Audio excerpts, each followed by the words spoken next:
and there were some times where it looked like he went down low and got right back up and didn't have any issues. What was it that they were doing that made it so tough for you guys on offense tonight? Well, they're just, hats off to their D-line. They got one of the best D-lines in the country, and they were ready for what we were doing, and they mixed it up. There was a lot of things, in preparing for the game, there was some uncertainty, and we saw a lot of what we saw on film, but then there was a good mixture. Coach Steele did a good job, and it was tough sledding, and it was hard in the trenches, but we were able to find some stuff. They really geared on taking the quarterback run away from us, so we had to find some alternate ways to get the ball on the perimeter and try and make up our rushing yards. What did you think of Deshaun tonight? I thought early on, he might have been off a little bit, but then he got in rhythm and he made some really, really big throws. And the one that he converted for a touchdown was an all-out blitz, and he didn't have anybody to pick up the free safety. He knew he was going to get hit. He stepped in there and he delivered a big ball to Renfro. That was probably the play of the night. So overall, he'll probably say not up to his standard because he expects himself to be perfect in everything that he does. But big win on the road versus an SEC opponent. So it's a starting point for us.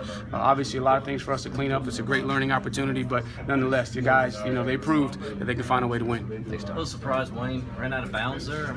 Yeah, in that situation, he's got to know what we're trying to do. But to his defense a little bit, he was trying to get to that first down marker, but he should have just understood that if he can get down, we can run off some more time on the clock, and then not put our defense in a situation to have to defend them for 40 seconds. Speaking of your defense, I guess you got to love those guys today, the way they came to play.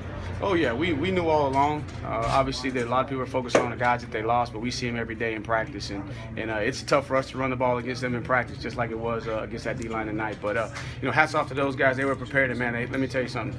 They made some great adjustments because they saw some stuff tonight that they hadn't seen on tape, that I hadn't seen, out of an Auburn offense. So obviously, different ways of them trying to generate it. But they did a good job. They were, having to adjust to multiple quarterbacks running in the game, and you have multiple quarterbacks on the field at the same time. They were doing a little bit, looked like with some wing tee, type of stuff. So really, really hats off to those guys, having them prepared, and those guys just selling out. And we put them in a situation where they had to defend a short field. We got to do a better job of making sure that, we did have some backed up situations. We got to do a better job of flipping the field position. Obviously, we want to score every time we get the ball, but in a backed up situation, if we can get 2-3 first downs, punt it out of there, we can flip the field and not put the defense in the box. Did you feel like you were in a helpless situation there in the press box in that last drive as they're marching down the field, and you as offensive coordinator just got to watch?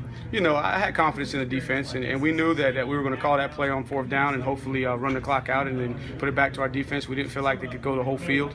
Obviously, we wanted to convert that fourth down and not give them the ball back, but I was confident, and knowing that in that situation with the quarterback situation, having to throw the ball to beat us, I wasn't worried about it. Did you have an inkling that Mike was going to be the guy that got 14 targets in this game based on how you were going to use him and how they were going to play him? We thought that if they came out and they played him aggressive in bump and run coverage, that he could have a big night. And we also saw, from day one when he started in camp, that he was a different guy and that he was focused. And so, we knew that we needed to target him, and it just so happened that him and Deshaun, created some chemistry there, especially in the second quarter, for us to be able to create some drives. You didn't feel like you needed to ease him in, or that there might be some rust there or something like that? Yeah. No, not from anything that we've seen in practice. Yeah. From the day that he stepped out there and the first day that we were out on the practice field, he went down low, head hit the ground, he popped right back up, and we knew that he was ready to go. Thanks. There's something going on with Jordan Leggett tonight. Didn't target him very much, and a couple of times he had a couple of mistakes tonight. We'll have to look at the tape to see about the mistakes, but I know we tried to target it. We had a tip ball, the one that we threw on the little out to the right side of the field. It got tipped by number 10. He did a good job, and we had another call on third down. We tried to get it to him. The ball was thrown a little bit outside, and when you're calling it, you're just trying to find what's working and stick with what's working, and just believe we'll find ways to get him the ball and get him more involved. In the first play of the game, we were looking at targeting him, and then we had a procedural penalty. So it's a couple things for us to clean up, and then once you get into a dogfight, you're just trying to find what's working, and not so much figuring out who's getting the touches as opposed to what's working against the defensive scheme. All right.